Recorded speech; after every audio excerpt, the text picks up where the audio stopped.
திரளாக கூடியிருக்கிற தமிழ் சொந்தங்களே, உங்கள் அனைவருக்கும் என்னுடைய பணிவார்ந்த வணக்கத்தை தெரிவித்துக் கொள்கிறேன். காலம் தாழ்ந்து வர நேர்ந்தமைக்கு மீண்டும் ஒரு முறை என்னுடைய வருத்தத்தை தெரிவித்துக் கொள்கிறேன். காலையில் நான் 8 மணிக்கு தயாரானாலும் 7 மணிக்கு தயாரானாலும் வேளச்சேரியிலிருந்து நான் புறப்படுவதற்கு நண்பகல் ஆகிவிடுகிறது. அவ்வளவு பேர், ஒரு நாளைக்கு 100, 150 பேர் என்று அதிகாலையிலேயே அங்கு வந்து குவிந்து விடுகிறார்கள். எவ்வளவு பணிச்சுமைகள் இருந்தாலும் அவர்களை தாண்டி என்னால் வெளியேறி வர முடியவில்லை. திடுமென நான் நேரத்தை பார்த்தேன், 11 மணிக்கு மேலாகிவிட்டது. உடனே அங்கே குழுமியிருந்த அவ்வளவு பேரிடத்திலும் நான் ஒரு வேண்டுகோள் விடுத்தேன். புத்தகம் வெளியீட்டு விழா நம்முடைய அம்பேத்கர் திடலில் 10 மணிக்கு தொடங்கி இருக்க வேண்டும். என்னால் சிறப்பு விருந்தினர்களும் அங்கே நெடுநேரமாக காத்திருக்கிறார்கள். அனைவரும் கட்சி தலைமையகத்திற்கு வந்து விடுங்கள், அந்த விழாவை முடித்து கொண்டு உங்களை சந்திக்கிறேன் என சொல்லிவிட்டு வேகமாக நான் வண்டி ஏறினேன். அப்போதும் வண்டியை வந்து மறித்து கொண்டார்கள், சூழ்ந்து கொண்டார்கள். அதை தாண்டி இங்கே வந்து சேருவதற்கு அவ்வளவு காலத்தாழ்வு ஏற்பட்டு விட்டது. அதற்கு பிறகு அவர்கள் அனைவரையும் நான் சந்திக்க வேண்டும். இடையிலே ஆர்ப்பாட்டம், ஒரு பட வெளியீட்டு விழா, இணைப்பு விழா என்று அடுத்தடுத்து ஒரே நேரத்தில் 5-6 நிகழ்ச்சிகள் இருக்கின்றன இன்று மாலை வரையில். இதற்கிடையிலே 12 மணிக்குள் உடனே தலைமைச் செயலகம் வர வேண்டும் என்று நம்முடைய சட்டமன்ற உறுப்பினர் பொதுச் செயலாளர் சிந்தனை செல்வன் தொலைபேசியிலே அழைத்தார். முதல்வர் தலைமைச் செயலகத்தில் சந்திப்பதற்கு நேரம் ஒதுக்கி இருக்கிறார், 12 மணிக்குள் நீங்கள் வர வேண்டும் என்று. அங்கே போனால் நான் இங்கே வந்திருக்க முடியாது.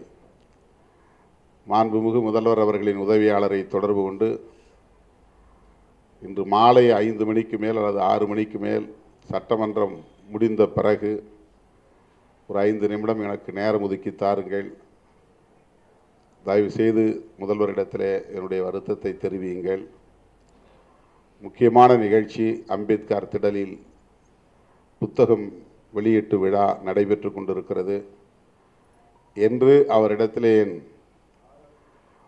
வருத்தத்தை பதிவு செய்து, 12 மணிக்குள் என்னால் வந்து சேரவும் முடியாது, இந்த நிகழ்ச்சியும் இருக்கிறது என்கிற நிலைமையை எடுத்து சொல்லி அதை தள்ளி போட்டுவிட்டு இங்கு வந்து உங்கள் முன்னால் நின்று கொண்டிருக்கிறேன். 2 துணைவேந்தர்கள் காத்திருக்கிறார்கள், பேராசிரியர் நம்முடைய கல்லூரி முதல்வர் காத்திருக்கிறார். அவ்வளவு பேரும் மிக முக்கியமான ஆளுமைகள். முதல்வருக்கு நன்றி சொல்வதற்குத்தான் நேரம் கேட்டிருந்தோம். ஆதி திராவிடர் பழங்குடியினருக்கான மேம்பாட்டு திட்ட சட்ட மசோதாவை கொண்டு வந்து இன்றைக்கு நிறைவேற்றியிருக்கிறார்கள்.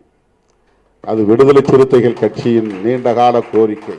நான் சட்டமன்ற உறுப்பினராக இருந்த போதே சட்டமன்றத்தில் அந்த கோரிக்கையை எழுப்பியிருந்தேன்.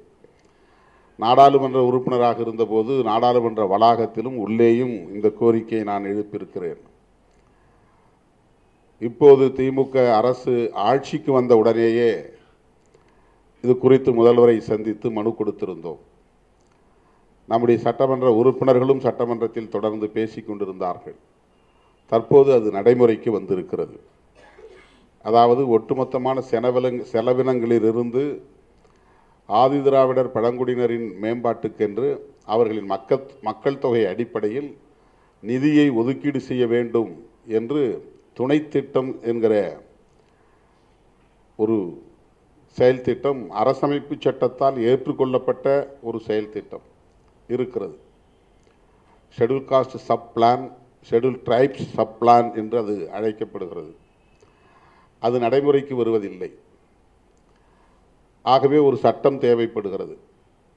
அப்படி ஒரு சட்டத்தை பிற மாநிலங்களில் நிறைவேற்றிவிட்டார்கள். நம்முடைய மாநிலத்திலும் அது நிறைவேற்றப்பட வேண்டும். அது இன்றைக்கு கனவு நனவாகி இருக்கிறது. அதற்காக முதல்வரை சந்தித்து நன்றி சொல்லுவதற்காக நேரம் கேட்டோம். 12 மணிக்குள் வந்தால் உடனே பார்த்து விடலாம் என்று அந்த நேரம் ஒதுக்கப்பட்ட நிலையில் அங்கே போனால் இங்கே வந்து சேருவதற்கு மிகவும் காலம் தாழ்ந்துவிடும் என்பதால் அவரிடத்திலே நான் வேண்டுகோளாக முன்வைத்திருக்கிறேன். முதல்வரை சந்தித்து வீட்டிலேயே வந்து நாங்கள் சந்தித்து நன்றி சொல்லுகிறோம் என. ஏன் இந்த விளக்கத்தை சொல்லுகிறேன் என்றால், இப்படி நெருக்கடியிலேயே நான் சுழன்று கொண்டிருக்கிறேன், காலத்தாழ்வுக்கு பொறுத்திருள வேண்டும் என்பதுதான் என்னுடைய வேண்டுகோள். தம்பி இளையராஜா அவர்கள், சீமான் இளையராஜா அவர்கள் இதை பல மாதங்களாகவே சொல்லிக் கொண்டிருந்தார். அவர் சொன்னதைப் போல தமிழ் பல்கலைக்கழகத்திலேயே நம்முடைய துணைவேந்தர் அவர்களின் ஒப்புதலோடு இந்த நிகழ்ச்சியை அங்கு சிறப்பாக நடத்த வேண்டும், மாணவர்கள் எல்லாம் பங்கேற்பதற்கு ஏதுவாக இருக்கும் என்ற வேண்டுகோளை வைத்தார். ஆனால் எனக்கு இதற்கென நாளை ஒதுக்க முடியவில்லை. இங்கிருந்து நான் தஞ்சாவூர் வர வேண்டும் என்றால் ஒன்று சாலை வழியே பயணம் செய்ய வேண்டும், அல்லது விமானம் பிடித்து திருச்சிக்கு செல்ல வேண்டும். திருச்சியிலிருந்து தஞ்சாவூருக்கு அரை மணி நேரத்திற்குள் போய்விடலாம். நம்முடைய தோழர்கள் அப்படி விடமாட்டார்கள். ஆங்காங்கே மறிப்பார்கள், ஏதேனும் புதிய புதிய நிகழ்ச்சிகளை கொண்டு வந்து திணிப்பார்கள்.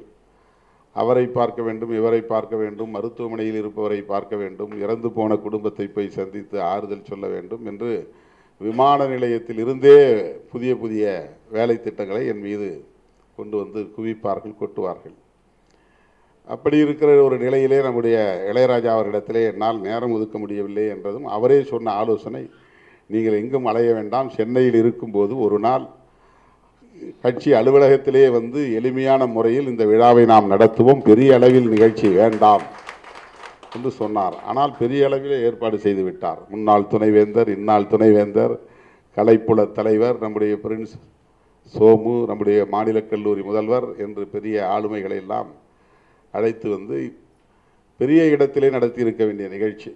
ஆனால் எளிமையாக நடத்த வேண்டும் என்கிற அடிப்படையில் இந்த 2 நூல்களும் இப்போது வெளியிடப்பட்டிருக்கின்றன.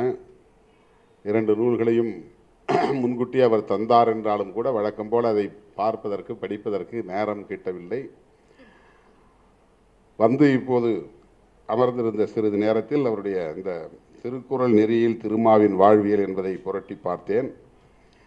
நம்முடைய மேனாள் துணைவேந்தர் அவர்கள் சொன்னதைப் போல சீமான் இளையராஜா அவர்கள் ஒரு அழுத்தமான ஆளுமை, அறிவார்ந்த ஆளுமை, நல்ல தொலைநோக்கு பார்வையுள்ள ஆளுமை, தெளிவான கொள்கை கோட்பாட்டு ஆளுமை என்பதை உணர்த்தக்கூடிய வகையிலே அவருடைய எழுத்துக்கள் அமைந்துள்ளன. அவர் இந்த நூலில் 3 தலைப்புகளில், அத்தியாயங்களில் எழுதியிருக்கிறார். அதில் திருக்குறள் வாழ்வியல் களஞ்சியம் என்ற ஒன்று மிக முக்கியமான ஒரு அத்தியாயம், ஒரு சாப்டர். அதிலே நான் சில பக்கங்களை படிக்க நேர்ந்தது. திருக்குறளை ஒவ்வொருவரும் எவ்வாறு நோக்குகிறார்கள், அது ஏன் இன்றைக்கு உலக மாந்தரின் பொது மறையாக இருக்கிறது என்பதை உறுதிப்படுத்தக்கூடிய வகையில் அவர் நீண்ட நெடிய ஒரு ஆய்வுக் கட்டுரை போன்ற பதிவை நமக்கு தந்திருக்கிறார். ஆய்வுக் கட்டுரை தான். திருக்குறள் மதசார்பற்ற நூல். திருக்குறள் ஒரு குறிப்பிட்ட மொழி அல்லது குறிப்பிட்ட இனம் என்று, இனத்திற்கான நூல் என்று நாம் சுருக்கி பார்த்துவிடக்கூடாது. தமிழிலே அது எழுதப்பட்டிருந்தாலும், ஒரு தமிழரால் அது எழுதப்பட்டிருந்தாலும், அது தமிழர்களுக்கு மட்டுமே உரியதல்ல, உலகமெங்கும் வாழுகிற ஒட்டுமொத்த மனித குலத்திற்கும் பொதுவானது என்பதுதான் இன்றைக்கு எல்லோராலும், நல்ல நோக்குள்ளவர்கள் அனைவராலும், மாந்தநேய பார்வை உள்ள அனைவராலும் வலியுறுத்தப்பட்டு வருகிற கருத்து. அது எப்படி என்பதை அவர் தன்னுடைய முதல் அத்தியாயத்திலே மிக சிறப்பாக பதிவு செய்திருக்கிறார். தந்தை பெரியார் இந்த நூலை எப்படி பார்த்தார், எப்படி அதை மக்களிடத்திலே கொண்டு போய் சேர்க்க முயற்சித்தார் என்பதையெல்லாம் அவருடைய அந்த முதல் கட்டுரையில் மிக தெளிவாக முன்வைத்திருக்கிறார். இந்த பார்வையில் திருக்குறளை அணுக வேண்டியதும், திருக்குறளை அந்த அணுகுமுறையில் கொண்டு போய் மக்களிடத்திலே சேர்க்க வேண்டியதும் ஜனநாயக சக்திகளின் கடமை.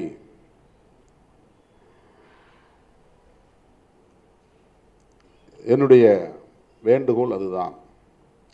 ஏனென்றால் இன்றைக்கு திருவள்ளுவருக்கு காவி உடையை உடுத்துகிறார்கள். அவர் இந்து மதத்தை சார்ந்த ஒரு துறவி என்று வரலாற்றை திரிபுவாதம் செய்ய முயற்சிக்கிறார்கள். இந்த வரலாற்று திரிபுவாதம் என்பதுதான் இங்கே கவனிக்க வேண்டிய ஒன்று.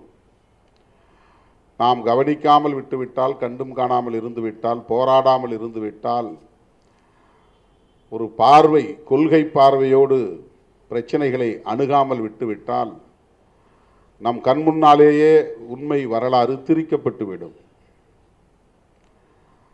அந்த வரலாற்று திரிபுவாதம் பெரும் ஆபத்தில் கொண்டு போய், பெரும் தீங்கில் கொண்டு போய் விட்டுவிடும். புத்தரே அதற்கு ஒரு சாட்சியமாக நம் முன்னால் நிற்கிறார். புத்தர் எந்த மதத்தையும் சார்ந்தவர் அல்ல, அவர் மதத்தை உருவாக்கிய மத குருவும் அல்ல. ஆனால் இன்றைக்கு புத்தர் ஒரு கடவுளாக ஆக்கப்பட்டு விட்டார், கடவுளாக வழிபடக்கூடியவராக மாறிவிட்டார். அவருடைய கருத்துக்கு எதிராக அவர் சித்தரிக்கப்படுகிறார். கௌதம புத்தர் மதகுரு அல்ல, கௌதம புத்தர் கடவுளை நம்பி அந்த கடவுள் நம்பிக்கையை போதித்தவர் அல்ல, கடவுள் வழிபாட்டை பேசியவர் அல்ல, அது தொடர்பான சடங்கு சம்பிரதாயங்களை வரையறுத்தவர் அல்ல. மானுடம் தலை நிமிர வேண்டும், உலகமெங்கும் வாழுகிற மனித குலம் நல்ல வாழ்வியல் நெறியை பின்பற்ற வேண்டும் என்பதற்காக தனிமனித வாழ்வியல் நெறியை அல்லது ஒழுக்க நெறியை, ஒரு சமூகத்தின், ஒட்டுமொத்த சமூகத்தின் ஒழுக்க நெறியை போதித்தவர். எந்த இடத்திலும் கடவுளை பற்றியும் அவர் பேசவில்லை, சாத்தானை பற்றியும் பேசவில்லை. ஆனால் இன்றைக்கு பௌத்தம் எப்படி உணரப்படுகிறது, கௌதம புத்தர் எப்படி அறியப்பட்டிருக்கிறார்? வரலாற்று திரிபுவாதத்தால் முற்றாக உண்மை மாறி நிற்கிறது, உருமாறி நிற்கிறது. மகாவிஷ்ணுவின் அவதாரத்தில் ஒருவர் புத்தர் என்று மகாயானம் சொல்லுகிறது. மகாயானம் உருவாவதற்கு திரிபுவாதம்தான் காரணம். புத்தர் கடவுளானதற்கு, மகாவிஷ்ணுவின் அவதாரமாக ஆனதற்கு வரலாற்று திரிபுவாதம்தான் காரணம். அந்த வரலாற்று திரிபுவாதத்தை தடுப்பார் இல்லை, தடுக்க முயன்றோர் வெற்றி பெறவில்லை. அதனால் இன்றைக்கு கௌதம புத்தர் கடவுளாக்கப்பட்டு விட்டார் என்பதை நாம் கண்முன்னால் பார்க்கிறோம்.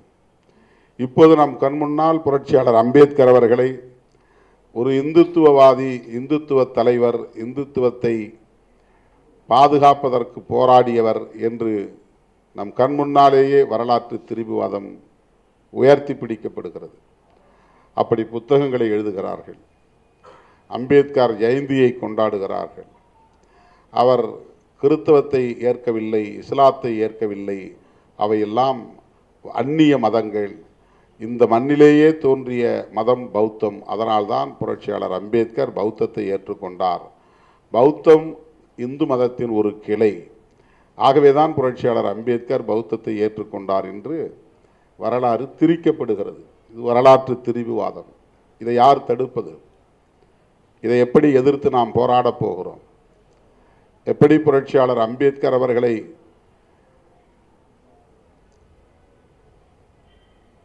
மனு தர்மத்திற்கு எதிரானவர், பார்ப்பனிய தர்மத்திற்கு எதிரானவர், சனாதன தர்மத்திற்கு எதிரானவர் என்பதை நாம் நிலைநாட்டப் போகிறோம்.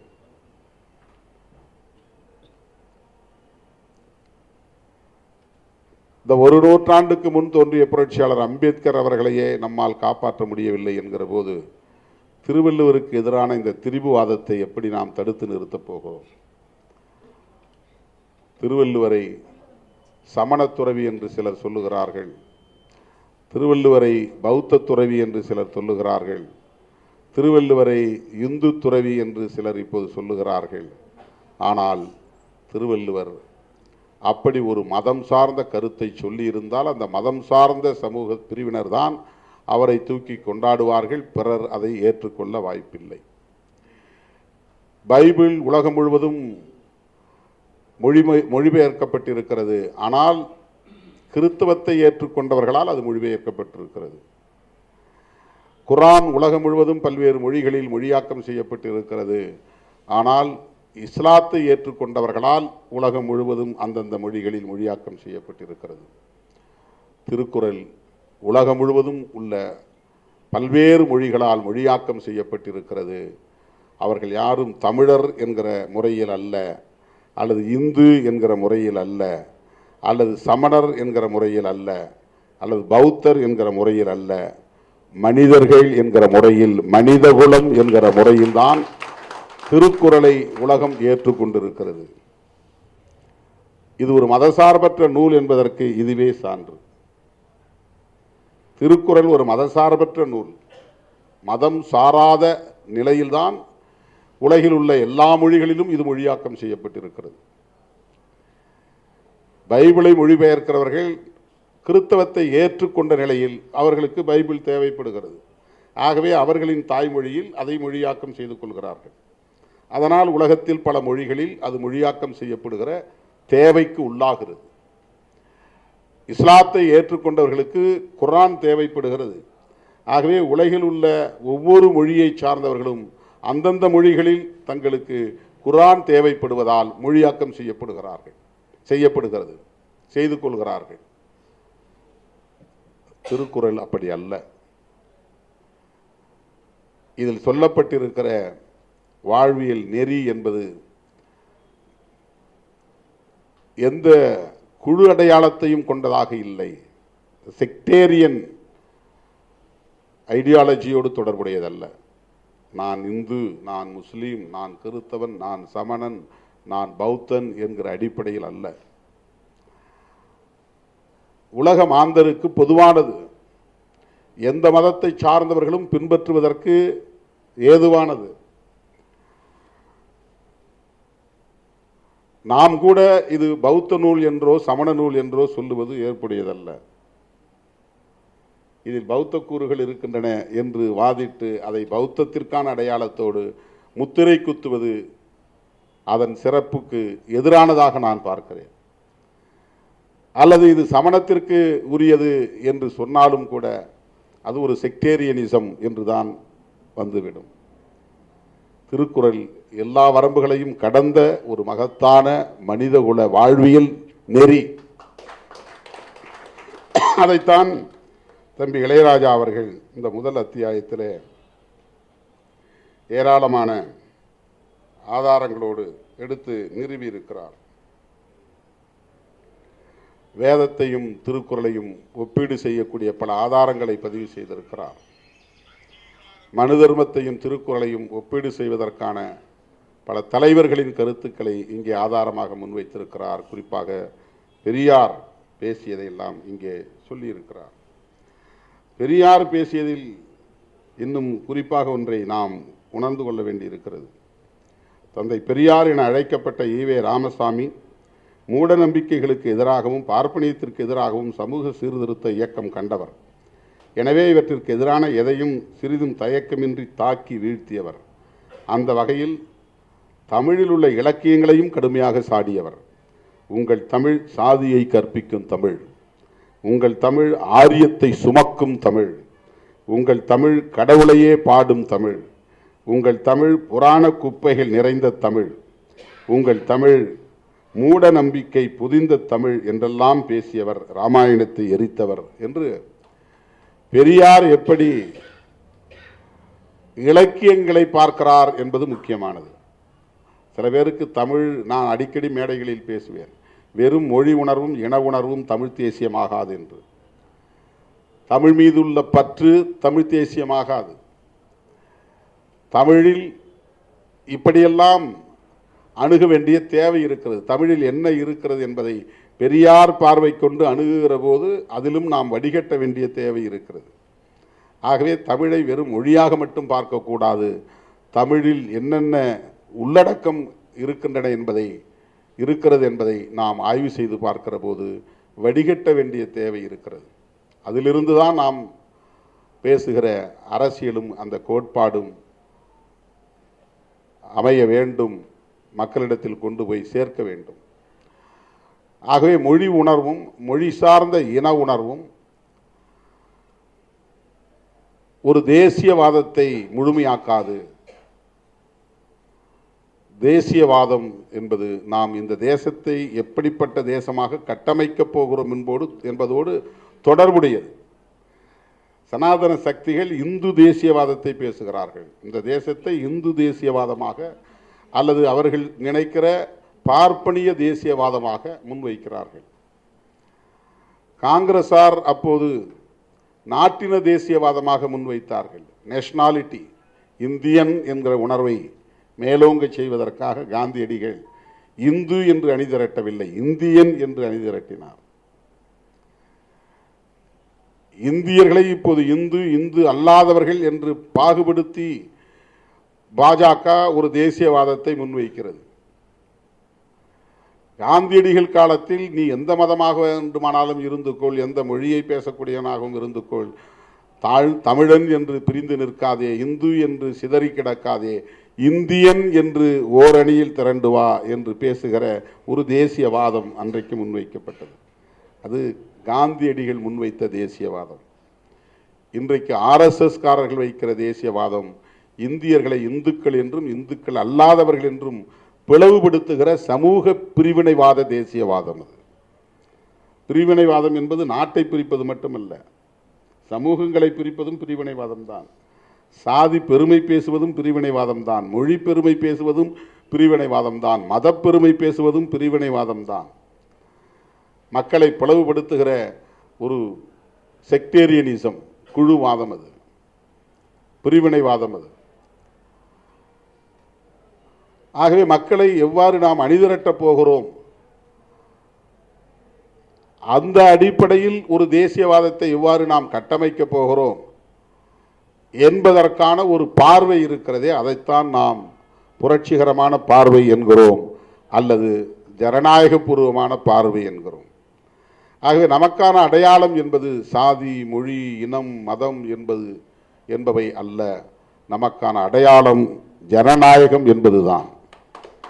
நாம் எவ்வாறு ஜனநாயக சக்திகளாக இருக்க போகிறோம். பௌத்தம் என்பதே ஜனநாயகத்தை உயர்த்தி பிடித்திய ஒரு கோட்பாடு தான். புரட்சியாளர் கௌதம புத்தர் இந்திய அரசியல் சூழலில் ஜனநாயகத்தை முன்னிறுத்தியவர். ஜனநாயகம் என்றால் என்ன?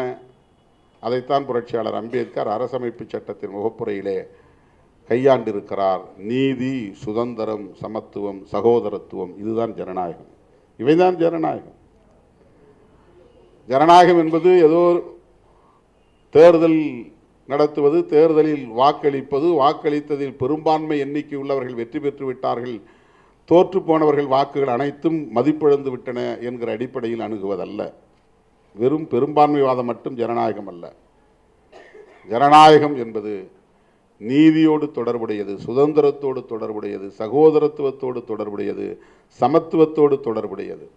அப்படிப்பட்ட அந்த கருத்துக்களை 2000 ஆண்டுகளுக்கு முன்னால், அதுதான் நமக்கு பெருமை, நம்முடைய தாய்மொழியில் உருவான நூல், முன்வைத்த நூல், முன்மொழிந்த நூல் திருக்குறள். ஆனால் அது தமிழருக்கே உரியது என்று நாம் அதை ஒரு பெட்டிக்குள்ளே போட்டு முடக்கிவிடக்கூடாது, ஒரு அறைக்குள்ளே போட்டு அதை நாம் சுருக்கிவிடக்கூடாது.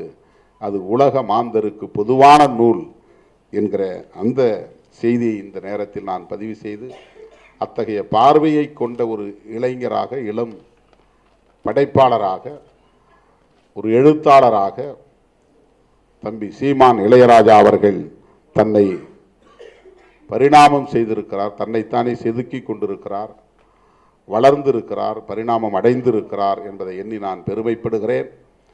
என்னுடைய வாழ்வியலை திருக்குறளின் வாழ்வியல் நெறியோடு அவர் பொருத்தி பார்த்திருப்பது நம்முடைய மேனாள் துணைவேந்தர் அவர்கள் சொன்னதைப் போல, தற்போதைய துணைவேந்தர் அவர்கள் குறிப்பிட்டதைப் போல, நம்முடைய மாநில கல்லூரி முதல்வர் அவர்கள் குறிப்பிட்டதைப் போல தனிநபர் பெருமை பாடுவது என்கிற பொருளில் அல்ல. அப்படி நானும் அதை புரிந்து கொள்ளவில்லை.